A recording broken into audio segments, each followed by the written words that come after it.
Evening, everybody. Welcome. I'm Shawn. And I'm Frank, and we're here at the Buy High Hut for episode 7 of History and a Drink. Absolutely. So, and tonight we obviously base everything around our cocktails. This is our third series with Pusser's Rum. So, and we are drinking tonight Pusser's famous Painkiller. So, which is a fantastic drink that is absolutely delicious.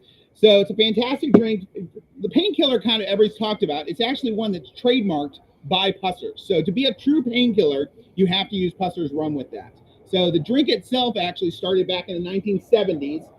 Story goes there was actually a bar in the British Virgin Islands that was called the Soggy Dollar Bar, actually the 6-seater Soggy Dollar Bar. And it was a beach bar.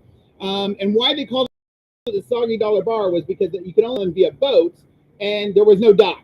So you'd have to pull your boat as close as you could, jump in the water, and by the time you got up to the beach, your money was in your pocket was usually soaking wet. So that because they accepted soggy dollars for payment for their painkiller. So that's actually where it started, using Pusser's rum, and then Pusser's went and trademarked it.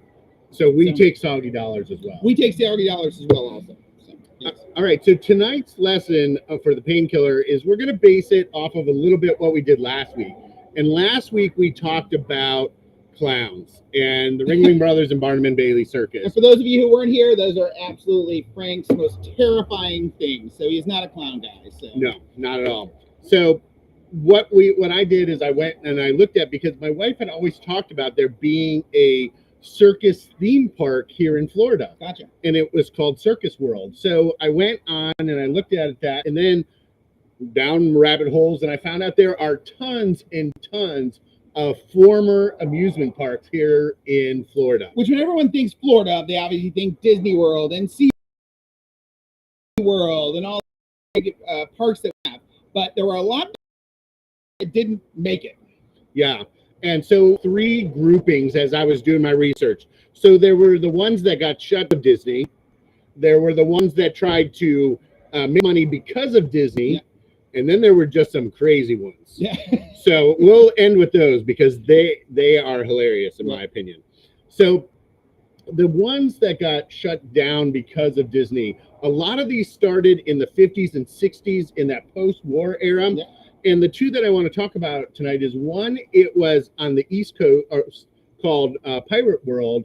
And then the other one's on the West Coast in St. Pete called the Aquatarium. All right. So the was built in 1964, and its main attractions, it was a marine aquatic park. So it had dolphins and it had sea lions and pilot whales. The tank was the biggest tank at water.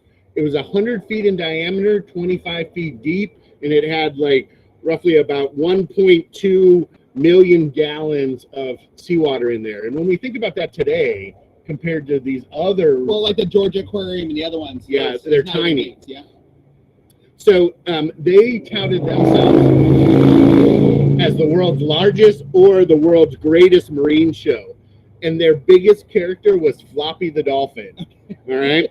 Now Floppy could do 25-foot leaps into the air, and so they called him the highest flying dolphin in Florida. So it was open until 1977, but in 1975, they decided that their stuff was going down, their revenue and stuff like that. Well, at the time too, Disney World is booming, and so everybody's going to Orlando and not going to Tampa, not going to the other places. So they needed something to draw it in. Yeah. So they built off of the 1975 movie Jaws. Shut up. And they changed their name to Shark World to try and draw people in with that. But it didn't really work. They stayed open for another 2 years, and then finally in 1977 they went under and closed their doors. Everyone to go see the mouse instead. Yeah, exactly.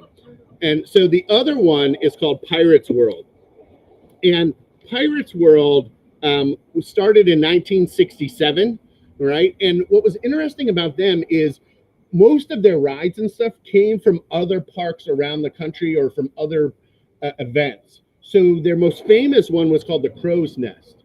And it actually came from the 64-65 New York World Fair. And it was a tower that went up and you could go and see high and all that kind of stuff. And then they had the steeplechase ride from Coney Island. And when we think of Coney Island, that's probably like the quintessential epitome of the amusement park. And so that came down here. And then their big attraction was they had a life-size pirate ship where you could sail around with them and they would shoot off cannons and do the whole 9 yards and stuff like that. So they also are going to go defunct because of Disney, because it pulls everybody into Orlando. They're on the East Coast.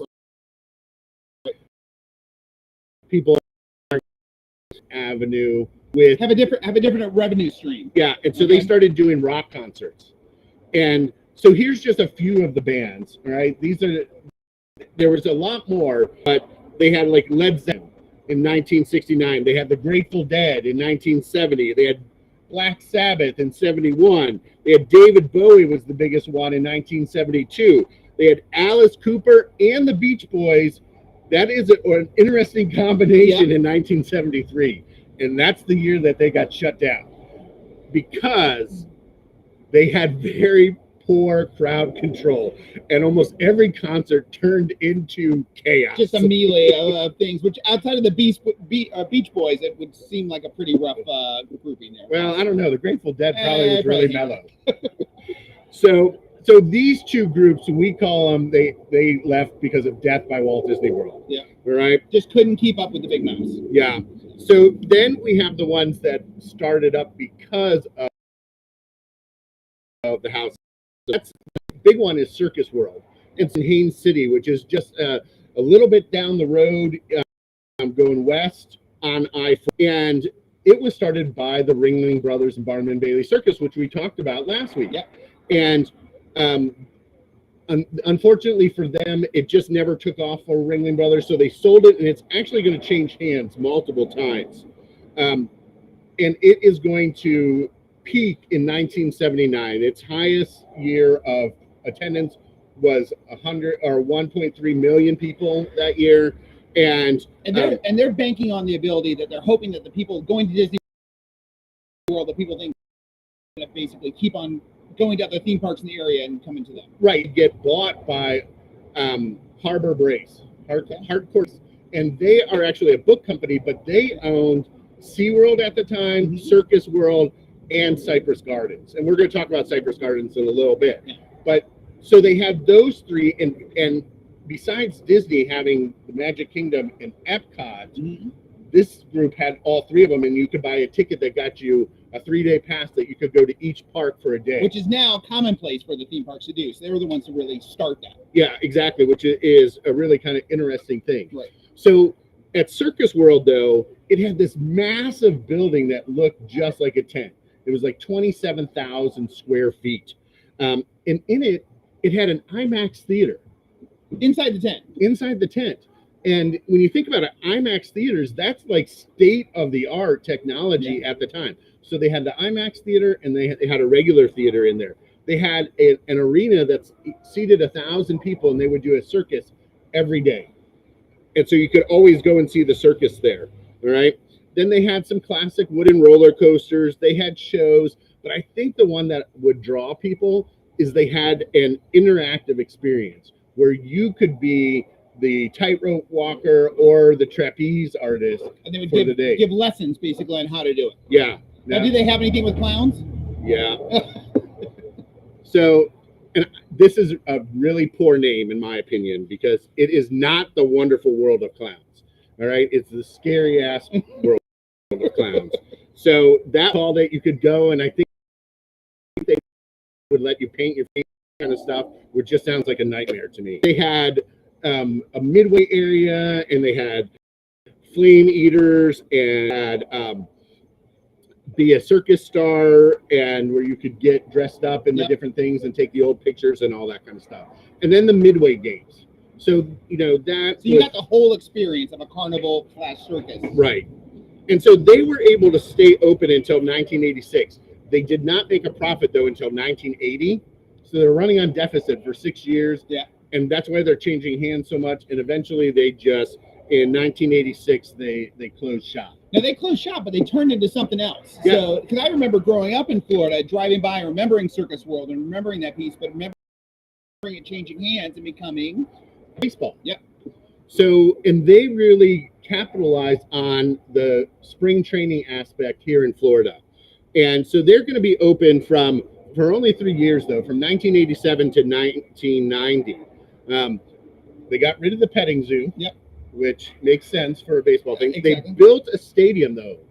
And what they were able to do is they were able to draw in the Kansas City Royals farm team and their spring training operation and have it centered there. So much like we have the Orioles here and the Atlanta Braves, Fort Myers and stuff, they were able to pull it into that area. Yeah, and if you look at Disney's actually going to take that idea from them, and they have the Braves there at their sports facility. Right. So they kind of were the ones that really kind of set this idea forward, and they are going to then really kind of build off of that. And you could go there, and I think that the draw a lot of kids was, this is when you could get your baseball card made in one day there with you on it. Yeah, and when you think about the early 90s, take a picture and then actually print it right then and there was kind of state of the art. Not like today's, when you just do it on your cell phone. Yeah. No cell phones at them at that point. Now, it's also the beginning of ESPN's traveling around and trying to do different things. So they had a Quiz Bowl style game show that was called Super Bowl of Sports Trivia. And it was for college students, and they would have 3-person teams from colleges all around the country come there, and they would do a tournament over a couple days, however they did it. And film it live and then show it basically on ESPN. Yeah. So. And Chris Berman was the host of it. And, Chris Berman goes on to be, in my opinion, ESPN. You're right, the face of ESPN. And so he's going to be down here. And again, who's going to steal that from them? And Disney takes it, and they have their whole ESPN part of their big group. Now, they were part of a bigger group that was part of with SeaWorld and Citrus, all right? And Cypress Gardens is a park as well that kind of got shut down, partially because of Disney, but really kind of based on the weather. So Cypress Garden opened in 1936. So it's got to be one of the oldest theme parks in Florida. It was the first commercial tourist theme park, and it brought people down. And what it started out at is just a massive botanical gardens, right? Then there's a big lake there, and so they started adding water ski shows. And that really became their signature thing. And they actually hold 50 world records for different skiing type things, water skiing type things. And I can remember driving down the highway and going and seeing there's a place on I-4 as you're going towards Orlando that has like the museum for water skiing. And so lots of those people that were there also worked at that place as well. But they, in the 50s and 60s, did lots of movies and TV specials there, especially focusing around an actress named Esther Williams, who was an incredible swimmer, and they did lots of movies were musicals, and they had basically synchronized swimming. Icy Cotter and the fountains and everything in between. Yeah, and so most of those were taped there because they had the facilities for that. And they also did live specials about it as well during the 50s and 60s. So they had a lot of people coming down, which is in Haven, to go and see that. And I think that would make it then. What was it that made them go defunct? Well, remember in 2004? That was the year of the hurricanes. Exactly. So we had Charlie, Francis, and one other one. Yeah. And they all went across the state and all went through the Orlando area. And it caused damage at Cypress Gardens. Already in decline, they just did not have the money to rebuild the stuff. I think of the Tiger King. You can't financially survive this. Right. Yeah, that's a word. Yeah. So now they do, what do you call it? Get on the registry of historic places. But when they sell the property, they have this big conservation easement there with all the gardens and stuff they had. So they're going to sell it to the company that becomes Legoland, and Legoland is there today. Yep. But they sold off all of those easements so that they don't have to follow all of that conservative conservation stuff. Yeah. Sonny bought some of it. Some of it went to the state of Florida. Mhm. So the park has actually gotten smaller than what it was. And I know parts of Lego Cypress Gardens and still have some of the gardens, but not quite to the extent that it was. Exactly. And it's interesting because Legoland is really geared for younger children. So it's kind of like starting you off, you go there, then you go to Disney, then you go to Universal. Right? Now, the last two, these are my absolute favorites. These are the nut job parks of Florida. These are the Cousin Eddies of defunct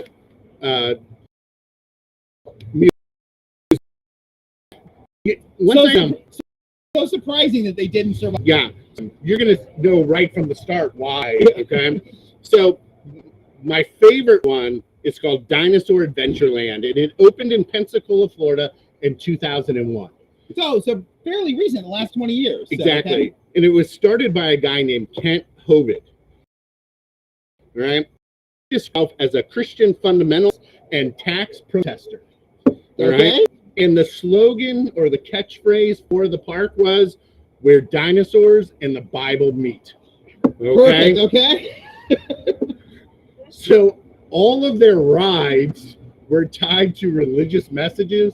Now, as I was reading through this, I did not see where any of these religious messages that they wrote were tied to anything that I knew of from the Bible. Yeah. So obviously they must have a different version that they're reading or whatever. And just to give you an example, one ride was called the Jumpasaurus, and it was a trampoline next to a basketball hoop. And the kid got to go on the trampoline for 1 minute and throw as many balls into the hoop as he possibly could. And where was the dinosaur theme to this? Or the Jumpasaurus. Okay. I guess the Asaurus part of it. All right. And the message tied to this one is one has to be coordinated to do more for Jesus. All right? Gotcha. Which is, you can't make this stuff up. Gotcha. It's just hilarious. Now they had depictions of like cryptid creatures like the Loch Ness. Promoted the idea that there were dinosaurs roaming the earth. All right. Gotcha. So just craziness as we look at that. All right. Okay. So guess what they got from? Well, I'm guessing, like, it didn't sound like it was a great business model anyways. However, we talked about in the beginning, besides being a dinosaur enthusiast, he was also a tax protester. So he never paid his taxes. He eventually goes to prison for 10 years for tax evasion, and the park goes under. Gotcha. Now, in 2001, there was another park that opened. Okay. All right. And this one's in Orlando. And it was called the Holy Land Experience. Which is right on I-4, right near Disney. Yeah. Yep. Now, it is going to go defunct just at the beginning of COVID in 2020. All right. But what they did is they recreated the architecture and themes of ancient Jerusalem around 180. 180 yeah. or now, what they did is they were a little bit smarter. And they got themselves made into a 501c. So nonprofit, okay? Exactly. But they're a theme park collecting money. Okay, yeah. So how do they get around that? So to keep their 50c3 status, what they would do is one day, 165 days in the year, the admission from 9 to 1. So that made them be a nonprofit. That allowed them to keep their nonprofit status.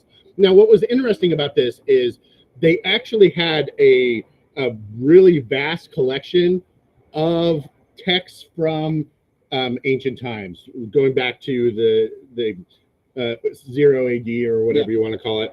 And it was called the Van Kempen collection. Now, I don't know what's happened to that collection, and it was kind of given to them by the Van Kempen family because they believed in the mission that was being taught there, right? And over the years, they had to kind of modernize a little bit Mhm. because, you know, you come here, you're going to bring your kids, you got to get the kids to want to go to it as well.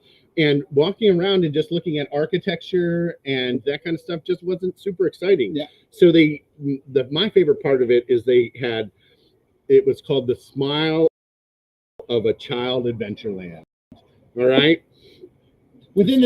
Now, the only ride that I could find, and it wasn't even a ride, they had a rock climbing wall the kids could do. Right? They had a toy store full of all kinds of stuff that you could buy. Yeah, of course. Right? Nonprofit. They had a theater that did movies based on the scripture teachings that they wanted, Okay. and they had a craft culture center. Right? So I have no clue what crafts they would do there, maybe color or whatever, but that was what they had as their children's work. So doesn't sound like a very exciting to me. No, it doesn't. And it doesn't surprise me why they went defunct either. But these were just 7 of the ones that I could find 40. All right. Now there is a really interesting YouTube channel. It's called Defunctland. And what it's focused in on is all of the rides that Disney has in its time frame. So like Toad's Wild Ride, Mr. Toad's Wild Ride, or 20,000 Leagues Under the Sea.